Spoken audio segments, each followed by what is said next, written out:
review. Feel free to work ahead of me.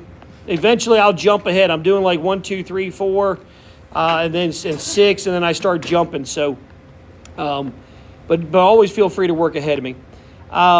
Number 1 here, it says write a polynomial function of at least with the least degree, so smallest exponent, that has rational coefficients. So that means that all of the coefficients can't be square roots of 2s. They got to be normal numbers.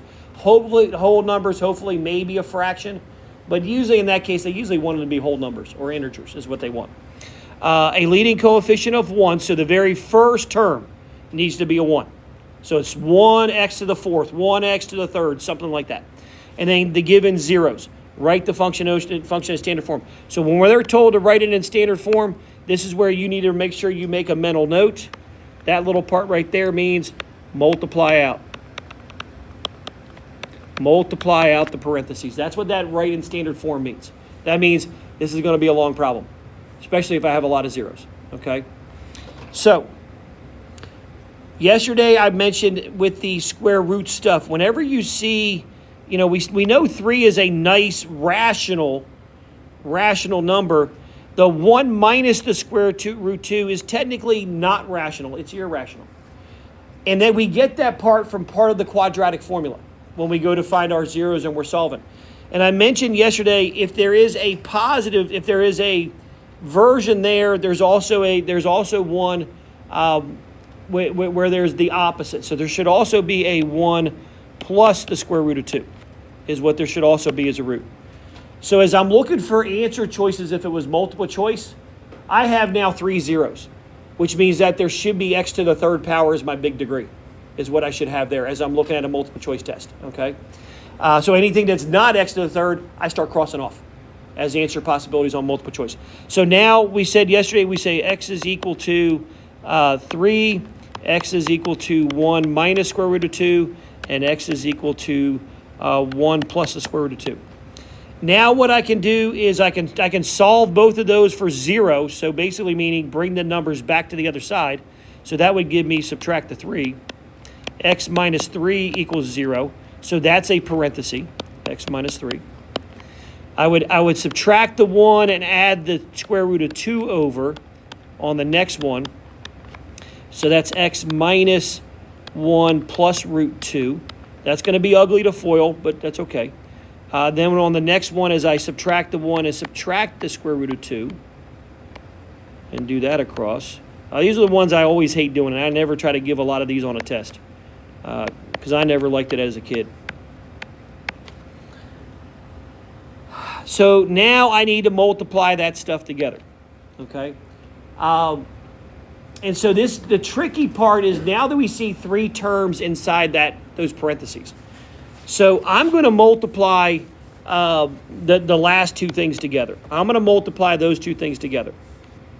So as we go x minus 1 plus square root of 2 times x minus 1 minus the square root of 2.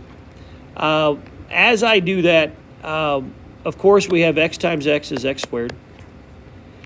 And then technically it's x times the whole part of negative 1 minus the square root of 2. So it's, let's see, what's the best way we want to write it?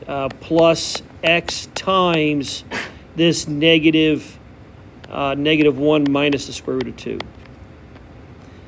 And then I have the other one with the x times, so plus x times that other version, negative 1 plus the square root of 2.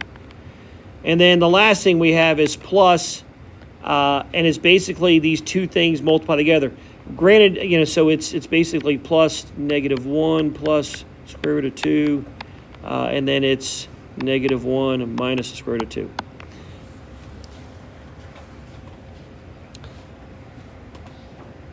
All right, now there's the ugly part. So now we start trying to simplify from here.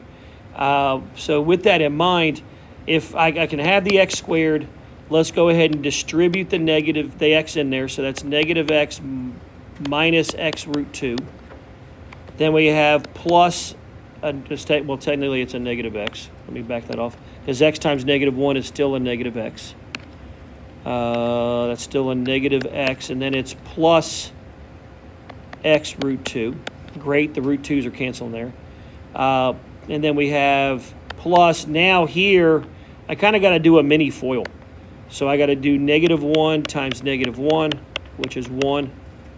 And then negative 1, that's a minus sign that's blended in there. So then it's negative 1 times a negative root 2, which is positive root 2. And then we have, in the inside part here, we have a root 2 times a negative 1, which is a negative root 2. So those are going to cancel. And then I finish up with a minus, I have a root 2 times a negative root 2, which is negative root 4. And then what's the square root of 4? It's 2, right? So that's technically a negative 2 at the back. So the middle stuff cancels, and I really just have, for this last parenthesis, it works out to be more or less 1 minus 2. Well, what's 1 minus 2? Yeah, so we can change this last term to be a minus 1. All right, so now let's start canceling some stuff that can cancel. Negative x root 2 and positive x root 2 cancel. I can now rewrite this as x squared minus 2x minus 1. Now I can bring the first one. And I can multiply that in. So now I can distribute the x to go x cubed minus 2x squared minus x, distribute the first one through. And then I'm going to now multiply the negative 3 on the bottom and line up like terms. Negative 3x squared plus 6x plus 3. We combine down x cubed minus 5x squared plus 5x plus 3. And that is, my friends, the answer.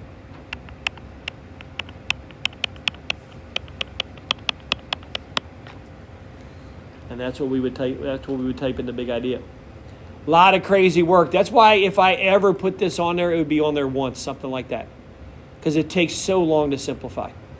All right, you have to be so careful as you're foiling the different pieces to get things that cancel out. Because again, as I look at that answer, can we use factor by grouping to simplify that thing? It's 4 terms. But when I go to group stuff, is there a common factor in this last parenthesis for me to take out? No. Okay? And so that's where we'll see a problem later on. We'll say, well, how can I factor this, and factor grouping doesn't work? Well, yesterday I gave you the option of separating and setting to 2 halves equal and graphing, as I gave you an option. I'll tell you another option here. The word quotient tells me the answer, means the answer. All they want in this box when we see those things on big ideas, as we look at assignments doing things, if they say find, because I like to spiral back and do things on homework assignments. If they say find the quotient, all you're typing in there is the answer. Did they tell you a method to go by? No, so you got the freedom. If you want to do long division because you like it, do it that way. It does qualify for synthetic division because it's an x plus 2.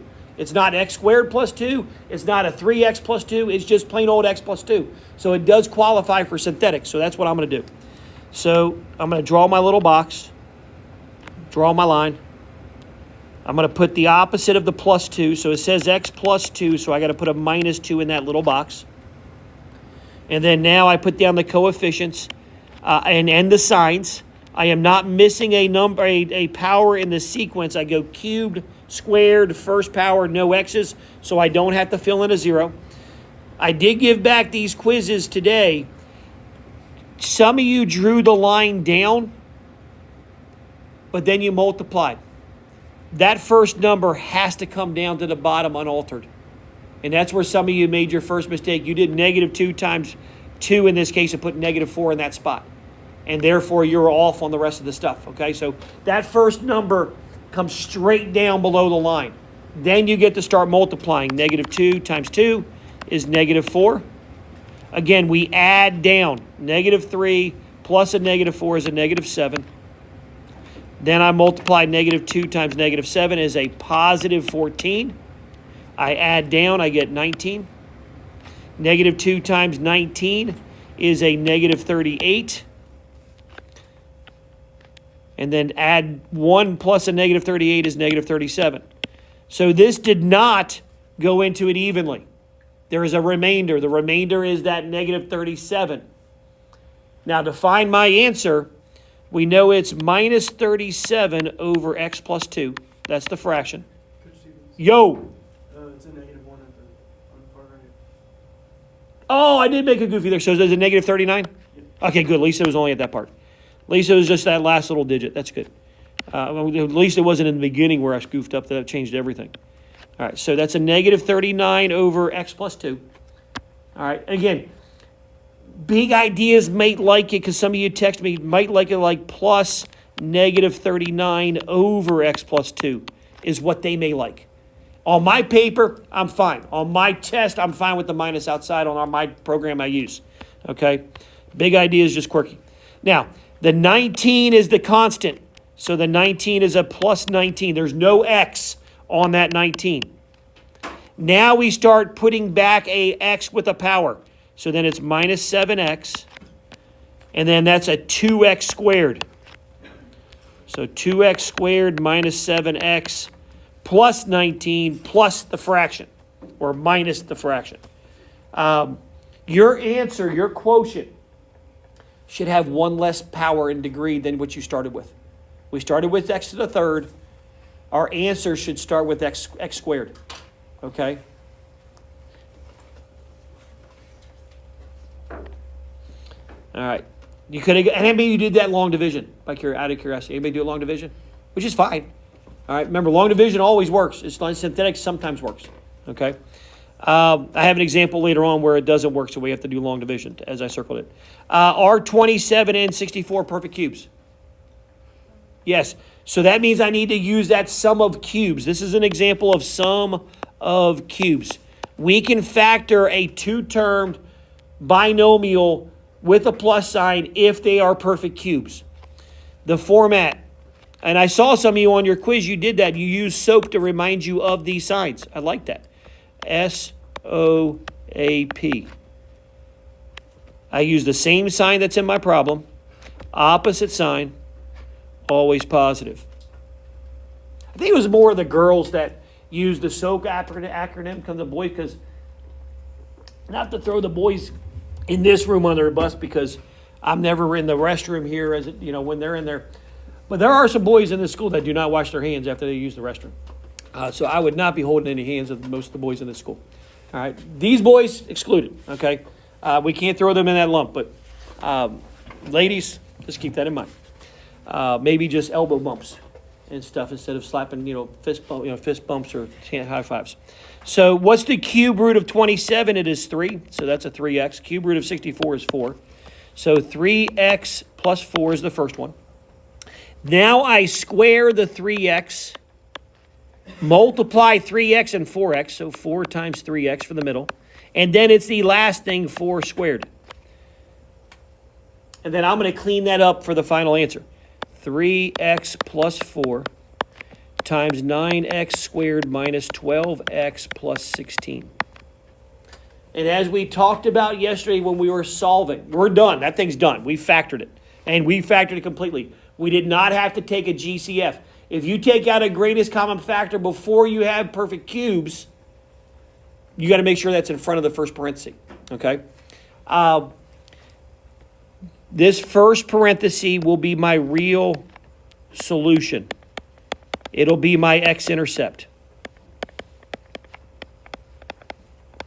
As we were doing yesterday, this second part, this is always my non-real roots. And the reason why is because I end up taking the square root of a negative number when I do the quadratic formula. That second parenthesis with the trinomial never factors normally. Okay, never factors normally. So you have to go quadratic formula. And when you go to the quadratic formula, you'll get a negative inside of there, which means I got no real roots for that part. Okay, that means our graph is doing some curvy thing above or below the x-axis and never touches in that area. That's what that means. Okay, we know this is a cubic. We know we cross at negative 4/3. We know x equals negative 4/3. And so when we look at this, we cross, here's 1, there's negative 1, negative 2. So somewhere about here we cross, we come up from the bottom. But what happens is we come up, maybe we come down, and then we go back up and do something like that. We know we got to finish up in the top right, start in the bottom left. But it does some little stutter stepping like that, okay?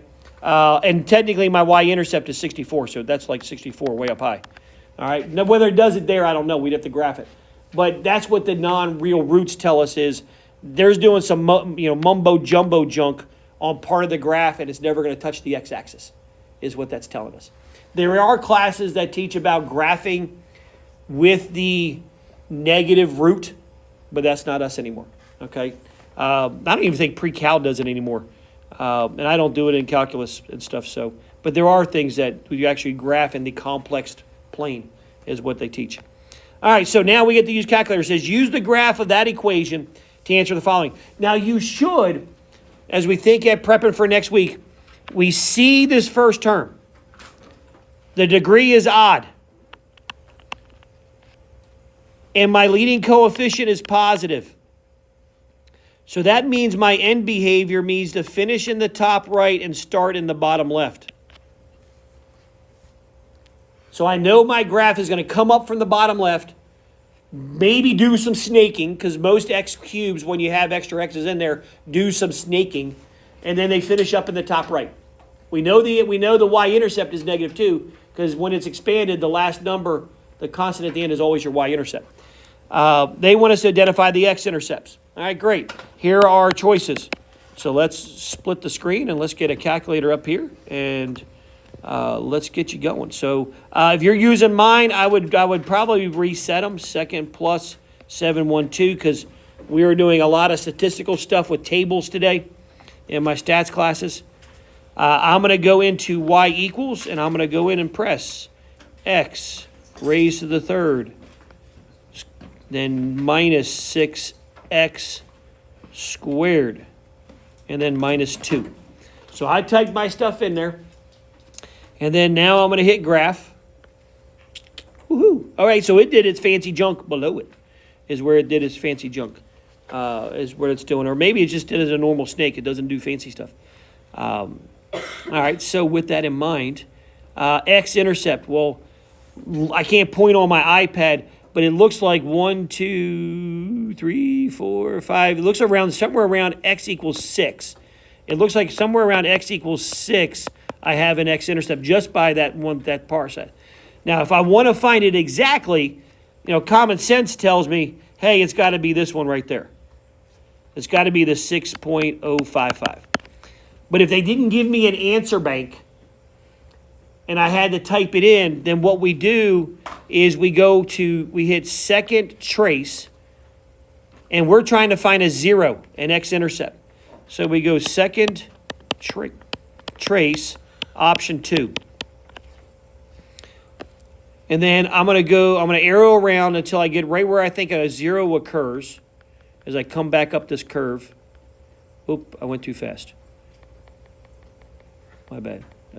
There we go. So I'm right there, below where I see an x-intercept, and I'm going to hit enter. And then I'm going to go a little bit above it, and I'm going to hit enter. So I told it, find me the x-intercept between these two little x values. And yeah, I want you to guess it. And as we notice what they give us as the decimal on the calculator. If I can zoom, poopies. Dang it. It did say that. That's what I hate about trying to zoom in and stuff. It did say that, roughly that number. It actually said like 6.0545 is what it said in the bottom left-hand corner of the calculator. So, but again, second trace, that gives you those features of finding a 0, finding a minimum, finding a maximum, or where two lines intersect, or where two things intersect. You can find the exact decimal value if it's not a pretty one. Okay? All right, so now they asked me to identify where the local max and mins are. Let's get that graph again. It looks like it says a local max first and then a local min. Well, I notice the graph comes up from the bottom, turns, goes down.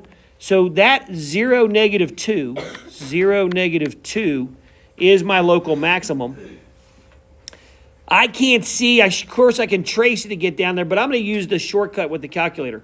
I'm going to go second trace, and I'm going to do option 3. I want to find a minimum. And so I'm going to move my arrow key to the left side of where I think the thing is. I'm going to get it back into my viewing window so I can actually see it.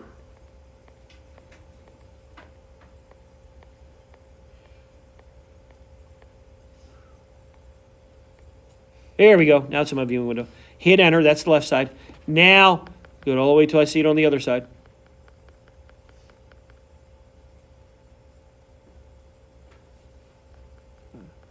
I should be there. I see the Y values go. Oh, there you go. That's fine.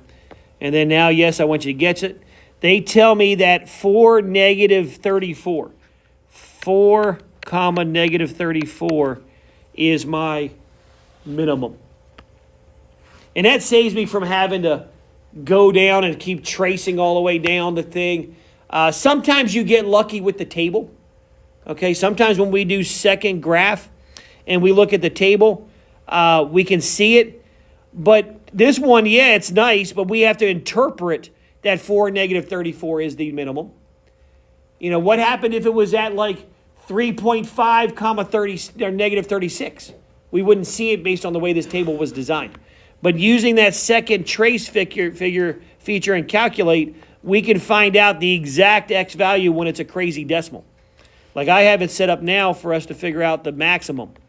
I mean, I know I see it at -2, 0, -2, but I can use that maximum feature and say, okay, hit enter, and then go to the right side, hit enter, and that's, yeah, when I see, that's scientific notation. When I see -4.284 e to the -7, that means I have basically -1, 2, 3, 4, 5, 6 zeros, 4, 2, 8, 4.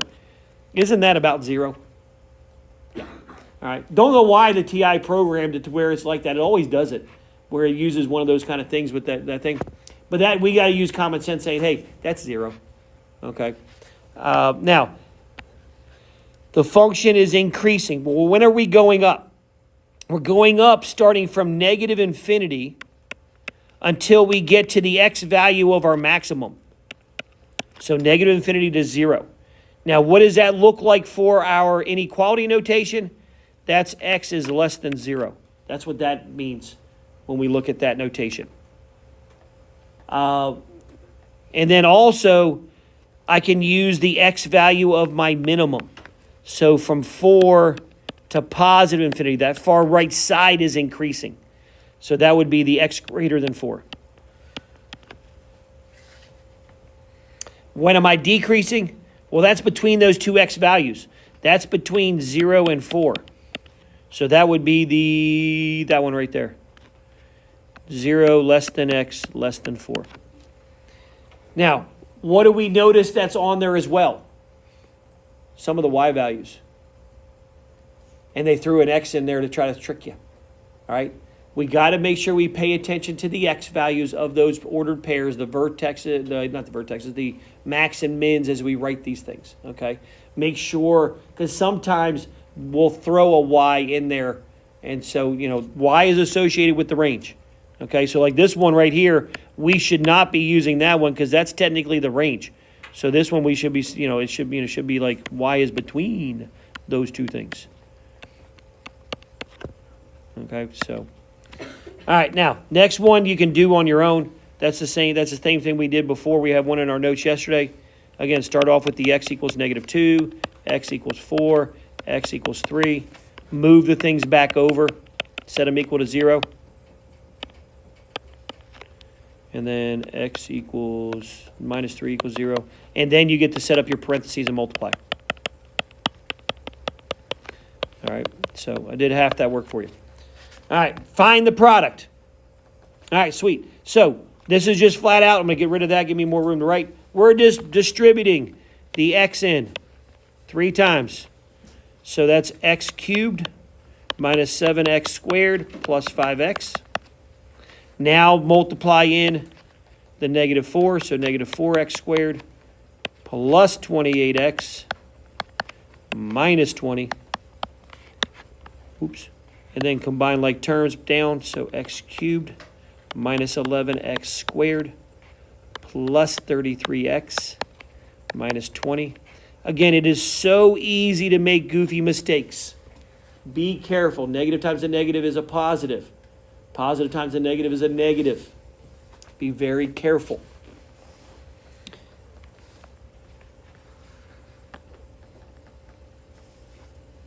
Now, what could you do to see, did you do that right? Well, you can't use factor by grouping to simplify that one by. So then you'd have to go through and start looking at, the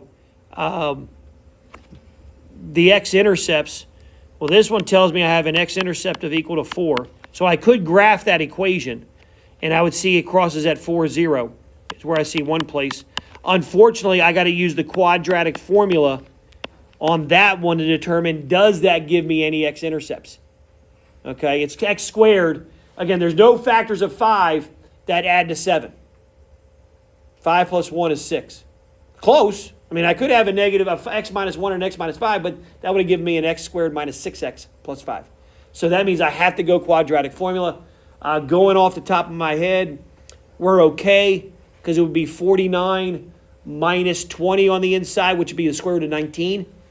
So you would have like 7 plus or minus root 19. Would it be 29? Yeah, 29. That sounds better. All right, that sounds better. And then over 2. So yeah, so so those are ugly decimals. So I would be looking for 2 places for it to cross at really ugly decimals on the x-axis. Yeah. Yeah, go ahead, dear. Go. All right, we can do the next one. Hey, next one right here, you got to use long division. You have to. This one here, factor completely. Hey, 8's a perfect cube. 125's a perfect cube. But do I have x to the third power? So the only thing I have to take out of here is a what? An x. That's 8x minus 125. Done. They purposely had this one generate to where you're thinking maybe difference of squares, but I do see cubes, so maybe difference of cubes. But then we got to think about the only thing I can take out is the greatest common factor of x.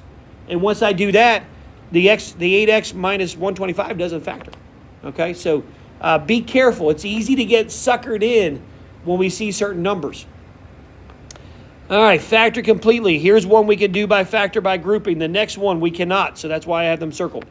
So, to remind you about factor by grouping, we group the first 2 terms together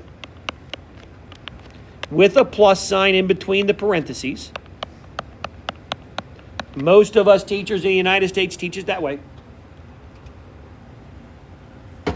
We take the greatest common factor out of the first one, which is x squared. My goal is to hopefully take out the greatest common factor of the second parenthesis, but I need my parentheses to match. Well, yeah, 2 goes into 2 and 12, but I need a plus 6 in there, so I need to really take a negative 2 out to give me my x plus 6.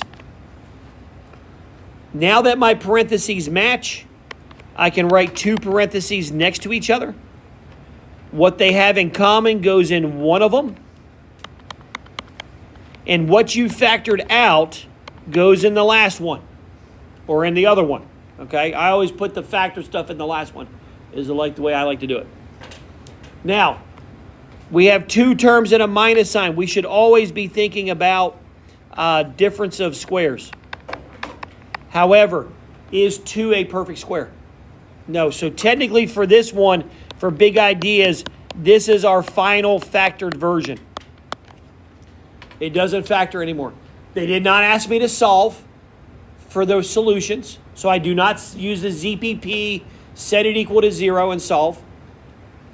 If they did, I'd have 3 solutions. I'd have negative 6, square root of 2, and then positive square root of 2 would be my 3 things. The next one we cannot use factor by grouping, because there's no way to factor a 6 legally in mathematics and make it a 5. Yo, go. I don't have my potty pass thing with me and stuff. So this is what I taught you guys to do yesterday. And there's a couple options here. We used to do this one synthetic division. However, do they tell me what to divide by? No. So in the old days, what we had to do, and the old days wasn't that long ago. I mean, even like they changed it like 7 years ago, the standards. We would actually look at the factors of 2 and the factors of 6. So 1 and 2, 1, 2, 3, 6. We would do synthetic division with and then of course, these 1 and 2s would work out to be those two.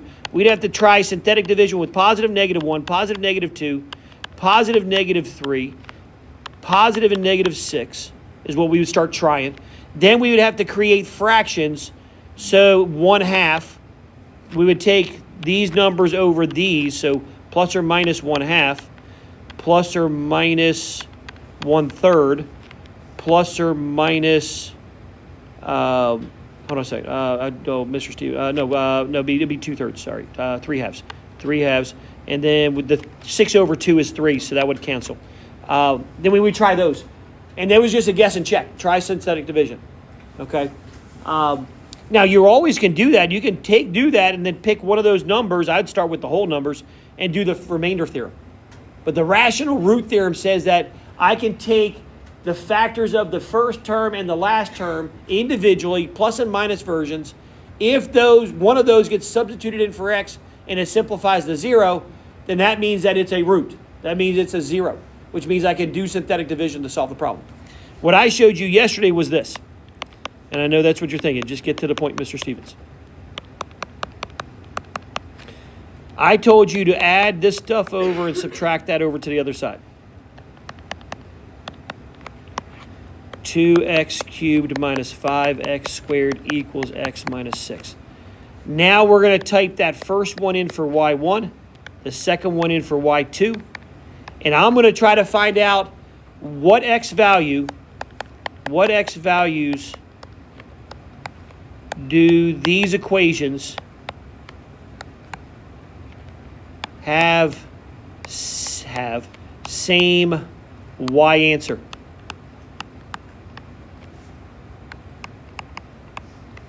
So I'm going to go to my calculator. It might only be 1. I don't know. It might be 3. So go in here to y equals, wipe that sucker out. And we have in the first equation 2x raised to the third power. Down minus 5x squared.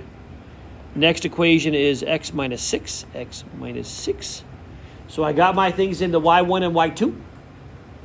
And then I'm ready to hit graph. Hey, they touch once. They touch twice, 3 times. Okay. Now here's the challenge. Looking at the curve on the right-hand side where it like goes through like an arrow, they look like they may be ugly x-intercepts, like decimals. Okay. So what I'm going to do is as I look at my table, I'm going to find the one on the left-hand side. Oh, there it is. Actually, no, we got a nice one there. We got at 2, when x is equal to 2, y1 had an answer of -4, and so did the other one. So that tells me that x equals 2 is one place where is a potential 0, so I can do synthetic division with. I'm going to scroll up to see. Oh, there's another one. At x equals -1. At x equals -1. It didn't show the third one, did it? So what does that mean, the third one? It's a decimal. Because right now, the way I have my table set up, the x values are all whole numbers. So it's not showing that. So I can change my table to go by, 0.5 or whatever decimal place. But that's also probably where it's probably easier to use Desmos, zoom in, touch the point, and find the exact crazy decimal for the x value is where that would help.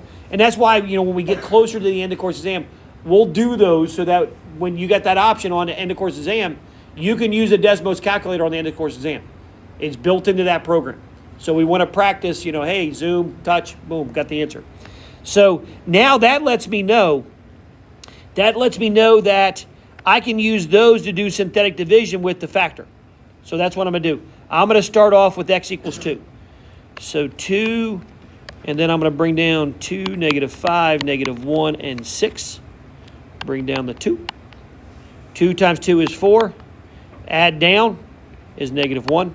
2 times -1 is -2. Add down is -3. And then 2 times -3 is -6. Woohoo! Sweet. 0. Got a remainder of 0. So that proved that, hey, we found one of them. Question? Why wouldn't you do the negative version of the 2? Because it says x equals 2. Oh, okay. If it was x minus 2, well, very technically it's x minus 2 in a parenthesis as a factor.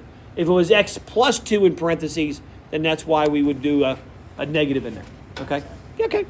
So now, one thing I didn't show you is we know that's a factor. Technically, I know -1's a factor.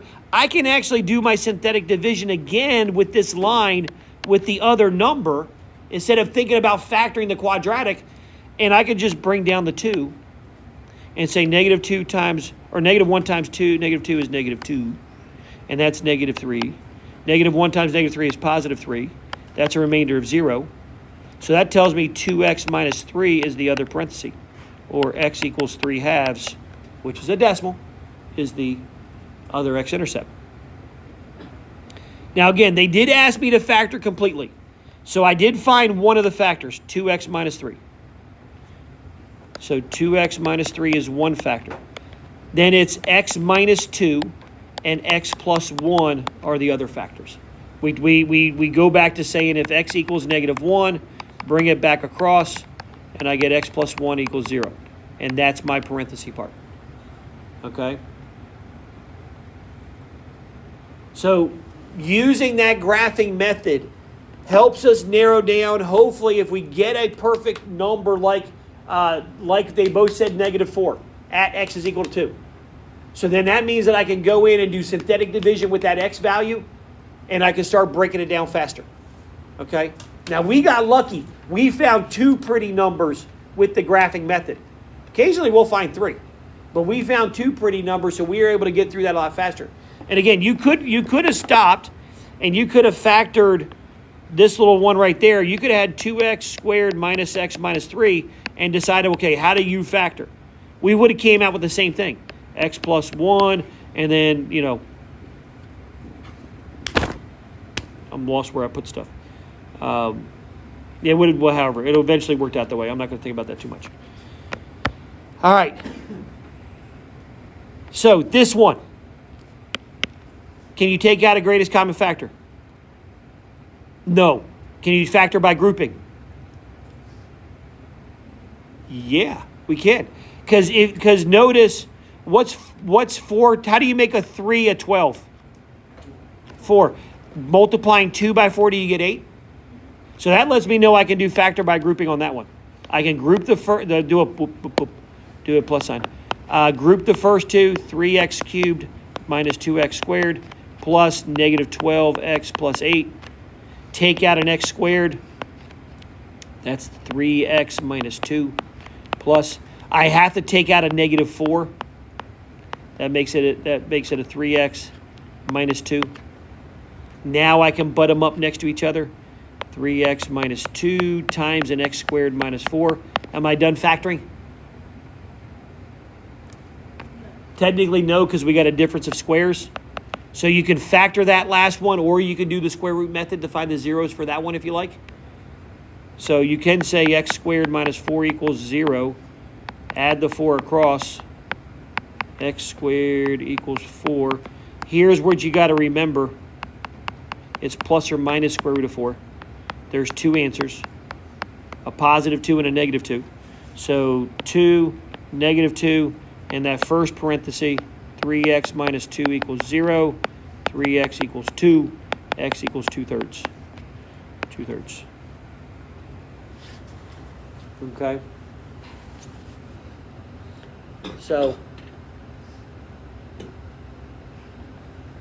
biggest common mistake when we're reviewing the factoring with this difference or with the square root method finding the solutions, some of you forgot the plus or minus. You had the plus, but not the minus. I made a little note on number 12. Hey, pay attention. I circled the exponent. The exponent is to the 5th. That's the biggest exponent. So that means I should be something like this. So as I look at answer choices, I got to cross off the first one because that's x to the first power. This one is y equals x to the first. All right, so that one gets crossed off. So again, that one just, we got to go through -5. All right, that one doesn't go through -5 on the x-axis. So now I'm down to those two. Oh, shoot, that one doesn't go through -5. Well, that's the only one that goes through -5. And again, if you don't remember those things, graph it in the calculator. Practice typing it in, matching it. Okay, it's okay to do that. We use the degree, the leading coefficient sign, positive or negative, start ruling out choices. Then we use the y-intercept is the next thing we would do. And behavior is, that's where the degree comes into play. So you can do those, you can do those, you can do those. Hey, what did I pull that one for? Oh, use synthetic division to evaluate. Use synthetic division to evaluate the function for the indicated value of x. All right, so they're just saying, go ahead and tell me what the remainder is. That's a fancy way to say, what's the remainder? What's the remainder? So then they just gave you a recommendation of using synthetic division. So 4, 2, we're missing x to the first power, so I got to put a 0 there, and then a -4. Bring down the first number, always. Don't change it. 5 times 4 is 20. Added down is 22.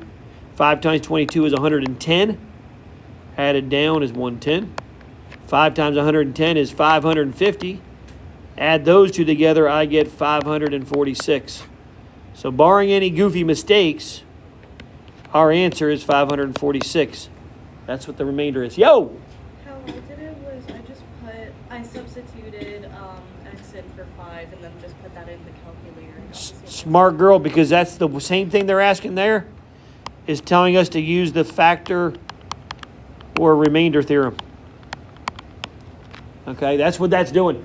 That is an indicator here. The factor remainder theorem says you just put the 5 in for those x's, 4 times 5 cubed plus 2 times 5 squared minus 4, and then tell me what the answer is. Okay, so if you remember that, do it. It makes it a little easier. If not, they did give us an indicator, use synthetic division. Key thing on this one, it's not the opposite. Since they said x equals 5, the 5 goes in the little box. Okay, if they said use synthetic division and they said x, x minus 5, now I still got to put that positive 5 in the box. So if they put it in a factor form, you got to do the opposite. But if they just tell you x equals, you can take that number straight the way it is. Can we use synthetic division on the next one? No. Why? Couple reasons. X squared. Another reason. 3 terms. More than 2 terms. There's got to be a binomial and it can't be squared. Anything squared. So that kicks out synthetic. You got to do long. Again, here's another one. I agree with, put that -3 in and solve. Here's the difference of cubes. Difference of cubes. So practice doing that one. Here's another one. I could take out a 4, so I can do this one by factor by grouping. FG factor, or FBG, factor by grouping. I do have a problem on our chapter test where you got to set up the synthetic division thing. Or actually, I think what this is the lines right here. So that's what that's kind of doing. So I do have it set up to where you put the numbers in the spots. Find the difference. Oh, I don't know if about half, but at least a third of you all made this goofy mistake on the mastery check.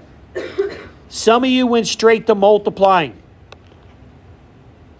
It's not, because there's a symbol between them. The symbol between them tells me I need to distribute that negative in. The first parenthesis stays the way it is. I then change the sign of the second parenthesis. Now there's no more parentheses, which means I combine like terms. Okay? So and then again, there's a bunch of you that did that. You spent a lot, that's when it took a lot longer than I thought it should on that mastery check for the class, is because some of you made that goofy mistake. Because you saw the two parentheses, you're thinking, hey, multiply. But we always got to pay attention, is there a sign between? Okay? So same thing goes on the next one. Multiply that in and then combine like terms. This one, there's no sign, so this one I got to multiply. This one I got to take that long process of multiplying the two things together. All right, I made a note of looking at those two problems just from what we saw from our little mastery check quizzes on where some of us were making little mistakes. Some of it wasn't in how you multiplied, it was just you didn't need to. And that's why I wanted to point out. It's like, hey, be careful. Stephen? Yes, ma'am. I need Madeline King for dismissal, please. Okie dokie.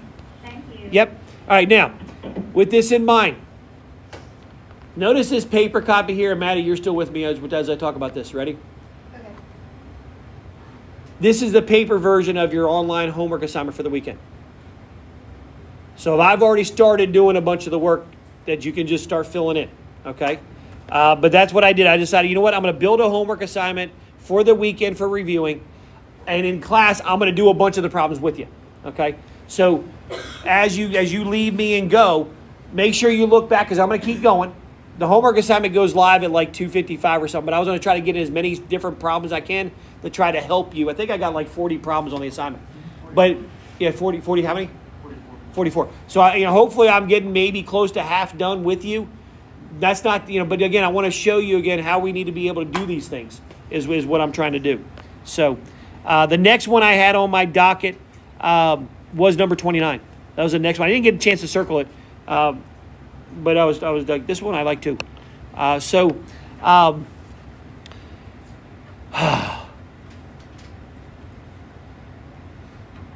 Again, they give me all these things here.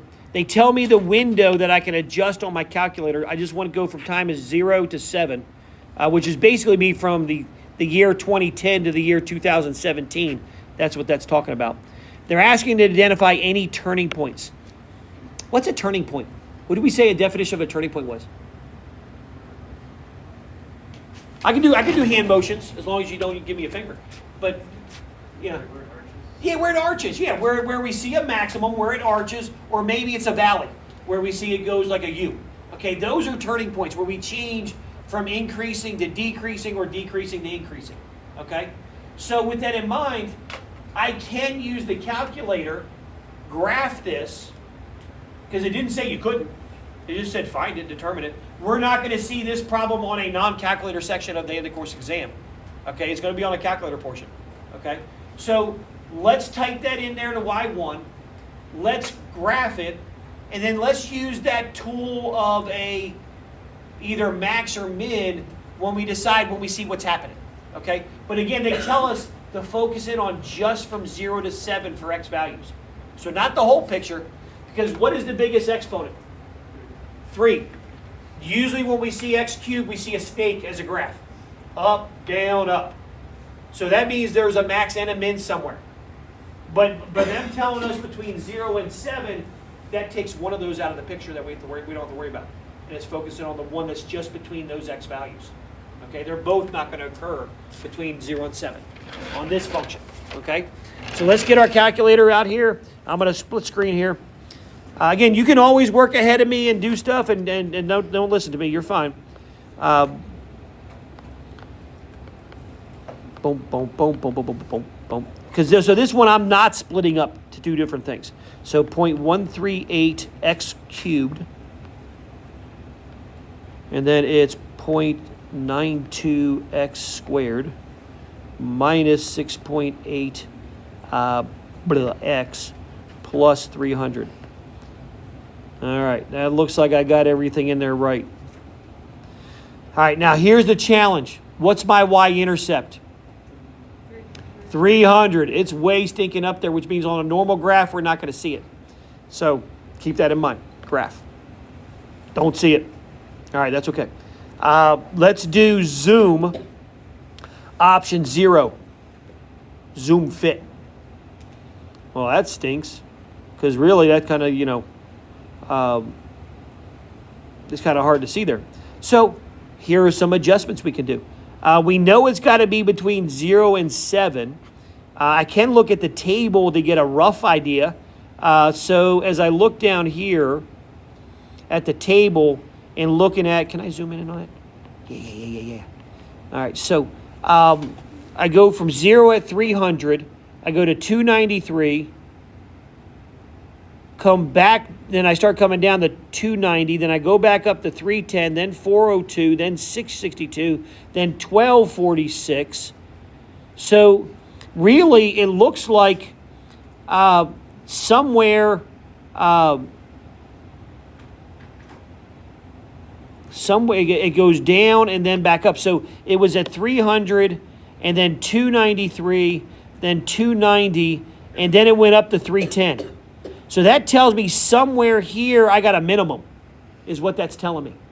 Okay, there's somewhere there.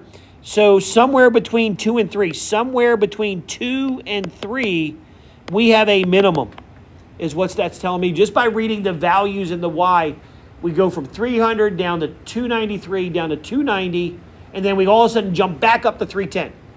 So that means we decreased, turned, and went back up. So now I just got to narrow down what is it. So let's see if we can use that calc feature. Second calc. And I want to do a minimum. And let me zoom back out. Enter.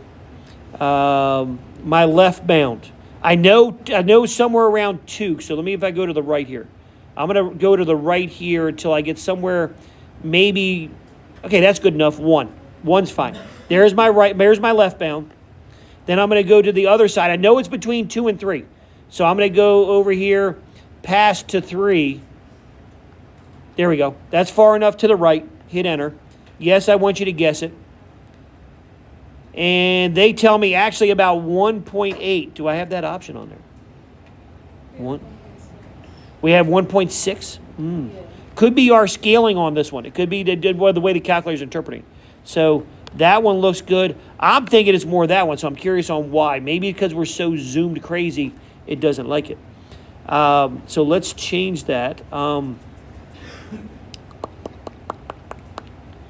boom, boom, boom, boom, boom, boom. Well, it could be, but what could I do different, Mr. Stevens? Let's see. If I go window, go from 0 to 4. And then we said the y, we don't need to go way down to that far. We can say y min is 280, y max is 300. And then let me hit graph. Hey, that's a lot better to look at. Okay, so now I can say, okay, now let me find what that is. Let me find, well, actually I can just trace it, trace. All right, so now, yeah, I guess it is. As I'm looking at the y values there. Yeah, that is the smallest one, 290.15. Yeah, that's the smallest. 290.15 there is the smallest. So again, I don't know why they didn't give us that on this one as 1.8. So I guess default we would pick the closer one, based on for I guess their logic there. Okay. But for me, on a handwritten or my test, I would want you to do that. I would want you to type in like the 1.818, whatever it is. 1.8788 is what I'd have you type in as the X value. Okay. I'm glad I got that in notes. There we go. Analyze the graph, determine the sign of the leading coefficient. Is the sign of the leading coefficient positive or negative? Positive. Why? Yeah, it's starting bottom left, finishing up top right. So that means that it's got to be a positive x to a odd power. So we know, and the least degree, how many zeros do we have? Technically 2, but isn't one of them being used twice? The positive 2 is being used twice because we have a touch and turn. We have that little parabola there. So like this one technically is like x plus 1 times x minus 2 quantity squared is what that one is. But you don't have to do that. So the sign of leading coefficient is positive. The degree is probably 3. And the function has 2 real zeros. Even though one's being used twice, we just still say 2. This one you can do. We did that before. That one you can do. I tried to give you a lot of practice. Again, here we got 3 zeros. Factor by grouping doesn't work, so try some of our alternate techniques. Here's another one. You get the graph, determine the max minimums and increasing, decreasing. We got one in our notes. There's a skip a page, yeah. What transformation took place here? There's the original. 2 things happened. Left 2. And yes, down 5. Opposite on the inside. Positive means I went left.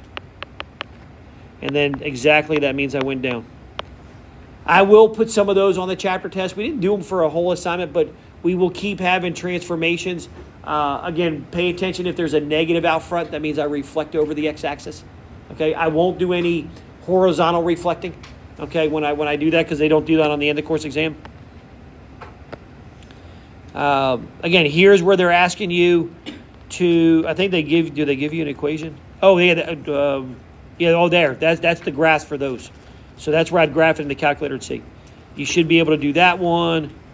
That one is another. Oh, yeah. So, again, here, x equals negative 1 is an x-intercept. Here, x equals 4 is a touch and turn.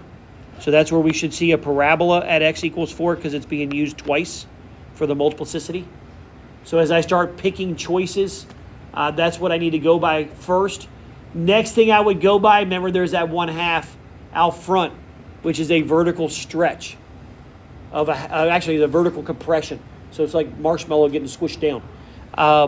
So I would on that one maybe graph it in the calculator just so you can see which how it happens there. But we can rule out that option. We can rule out that. We can actually rule out those options. That one was enough for us to use that this one's being used twice to narrow down the choices, the multiplicity.